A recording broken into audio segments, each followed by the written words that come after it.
The eviction notice was already taped to the front door when 14-year-old Caleb Mercer came home from school and found his father standing on the porch, staring at the paper with trembling hands. The worst part was not that someone wanted their house. It was that the woman demanding it was standing beside two lawyers in an expensive cream-colored suit, calmly telling a single father that he had until sunset to leave the only home his late wife had ever known. 20 days later, that same woman would sit across from him in a boardroom, watching him sign papers that made him the owner of half her company. If you believe kindness, forgiveness, hope, and second chances can change a person's life, please like, comment, share, and subscribe to our channel, because this story is about to prove that sometimes the person standing in your way is the person life sent to save you. Graham Mercer had spent 12 years turning a neglected little house at the edge of a quiet Connecticut town into a home. The house was not impressive. Its white paint had faded, the porch leaned slightly to one side, and the garage door had a dent from a delivery truck that had backed into it years earlier.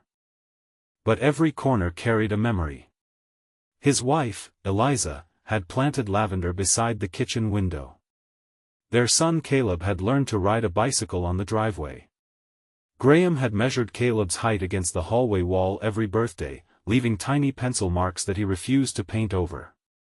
After Eliza died following a long illness, Graham had become both father and mother to his son, working during the day as a maintenance technician while repairing old appliances for neighbors whenever he needed extra money. He was not wealthy, but he was proud. He had paid every mortgage installment on time for 11 years. Then, on a bright Tuesday morning, a black luxury SUV stopped outside his house. Out stepped Vivian Carlisle, the 38-year-old CEO of Carlisle Meridian, one of the fastest-growing technology companies in the state.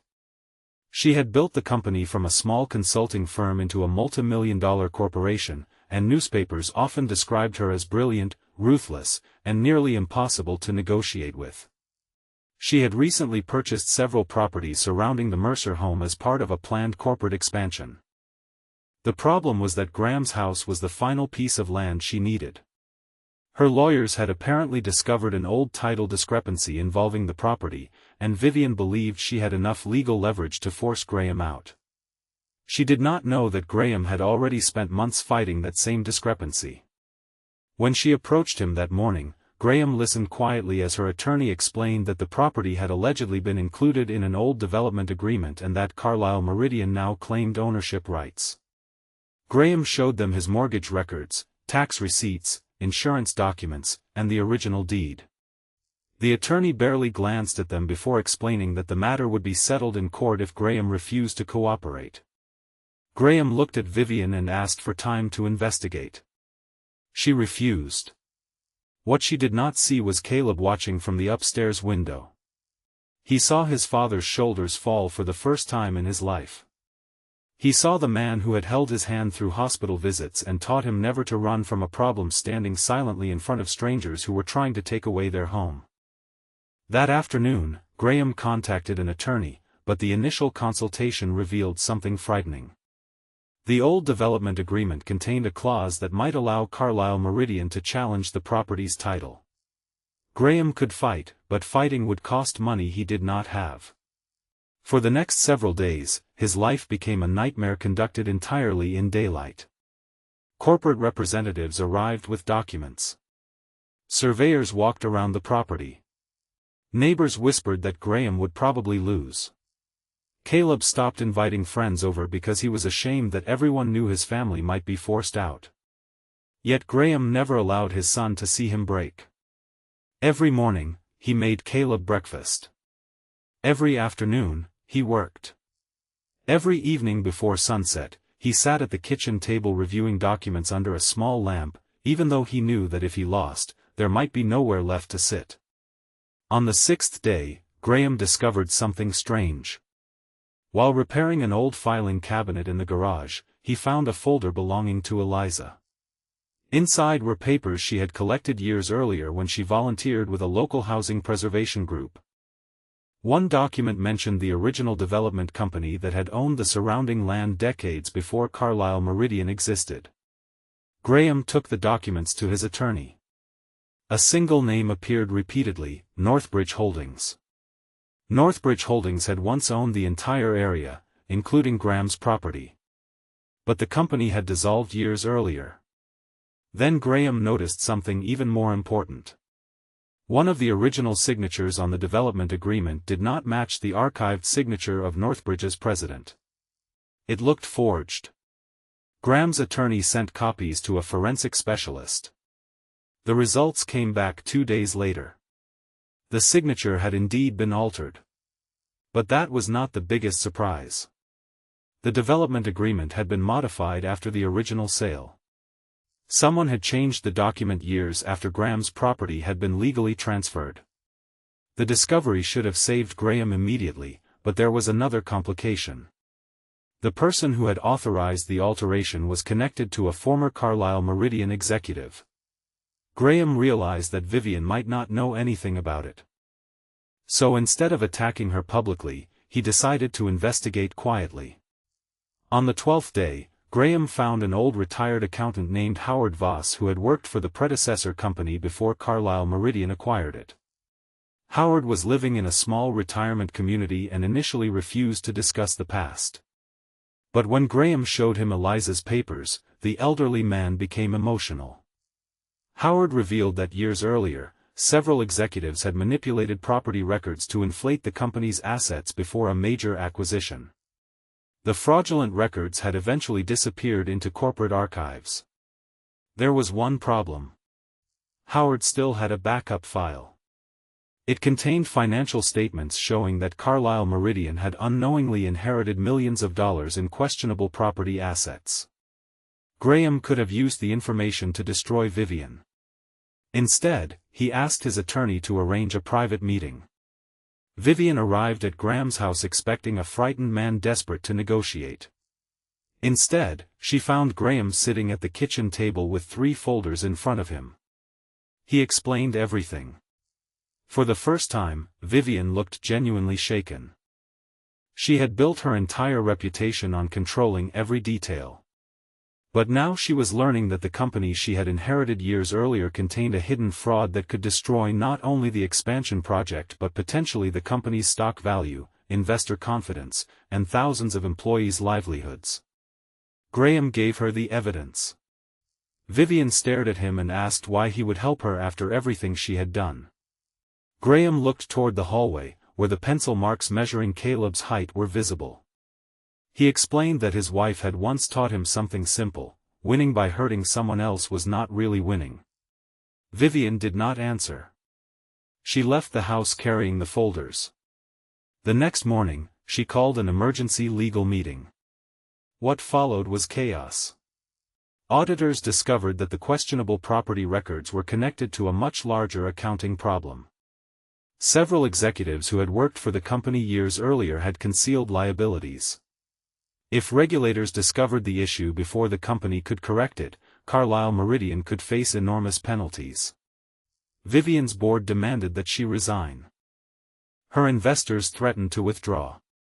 Employees became frightened.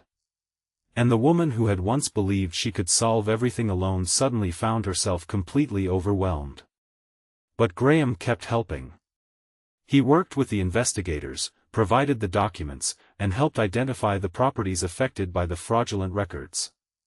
His practical knowledge of construction and property maintenance allowed the company to understand which assets were actually valuable and which existed only on paper. Then something unexpected happened. Vivian discovered that Graham had previously worked as a technical consultant for a manufacturing company. He understood systems, maintenance costs, supply chains, and operational failures far better than she had realized. She asked him to review several of Carlyle Meridian's struggling facilities. Graham agreed. Over the next 4 days, he found millions of dollars in unnecessary maintenance expenses, inefficient contracts, and equipment failures that senior managers had overlooked. He developed a simple restructuring plan that could save the company tens of millions of dollars. Vivian was stunned. The man she had treated like an obstacle was quietly proving to be one of the most valuable people she had ever met. On the 20th day, Vivian called an emergency board meeting. Graham expected another legal confrontation. Instead, he walked into a room filled with executives, attorneys, and investors. Vivian stood at the front of the table. She publicly acknowledged that her decision to force Graham from his home had been wrong. She admitted that she had judged him by his income, his old house, and his appearance rather than by his character. Then she revealed something no one in the room expected. Carlyle Meridian had created a new strategic division focused on property technology, infrastructure, and sustainable development. The board wanted Graham to lead it. But Vivian had gone further. Because Graham's discoveries had prevented the company from collapsing under hidden liabilities, and because his restructuring plan was expected to transform the company's future, the board had approved a partnership arrangement that transferred a 50% ownership stake in the new holding company to Graham. The new holding company would control half of the company's most valuable future assets. Graham stared at the papers. 20 days earlier, he had been fighting to keep his home. Now he owned half of the company that had tried to take it. But Graham did something Vivian never expected. He refused to celebrate until one final matter was settled. He asked whether every employee affected by the old fraud would be protected. Vivian said yes. He asked whether the company would create a fund for families facing unfair property displacement. She agreed. He asked whether the legal team would publicly acknowledge the wrongdoing rather than bury it. Vivian agreed again. Only then did Graham sign. The story could have ended there, with a single father becoming unexpectedly wealthy. But the most meaningful change was not financial. It happened weeks later when Vivian stood on Graham's porch. The house had not changed much. The paint was still faded. The porch still leaned. Caleb's height marks were still on the wall. Vivian apologized without excuses. She admitted that ambition had made her forget what it felt like to lose something precious.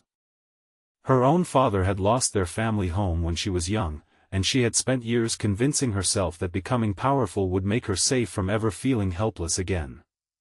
Graham understood. He told her that sometimes people build walls so high that they accidentally lock themselves inside them. Vivian smiled through tears. Graham did not forget what she had done. Forgiveness, he had learned, did not mean pretending the pain never happened. It meant refusing to let the pain decide who you became. Caleb eventually asked his father whether they were going to move into a bigger house now that they had money. Graham laughed and told him that perhaps someday they would buy another house, but this one would stay. Because wealth could buy another building. It could never buy back the mornings Eliza spent planting lavender, the afternoons Caleb learned to ride his bicycle, or the pencil marks on the hallway wall that recorded a childhood Graham refused to erase. Months later, Carlyle Meridian announced its new housing preservation initiative, funded partly through Graham's partnership. The program helped families protect homes caught in complicated property disputes and gave struggling homeowners access to legal assistance. Vivian became a different kind of CEO. Graham became more than an executive partner. And Caleb grew up watching his father turn humiliation into dignity, fear into courage, and an enemy into someone capable of becoming a friend. The lesson was not that money solves everything. It was that character can survive poverty, power can be challenged, and even people who make terrible choices can change when they finally face the consequences of those choices. If this story touched your heart, please like this video, leave a meaningful comment, share it with someone who needs hope today, and subscribe to our channel so you never miss another emotional journey.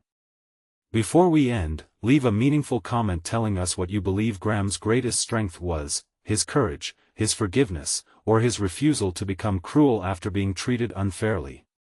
Your words may remind someone in our community that dignity is not measured by the size of a house, the amount of money in a bank account, or the power written on a business card.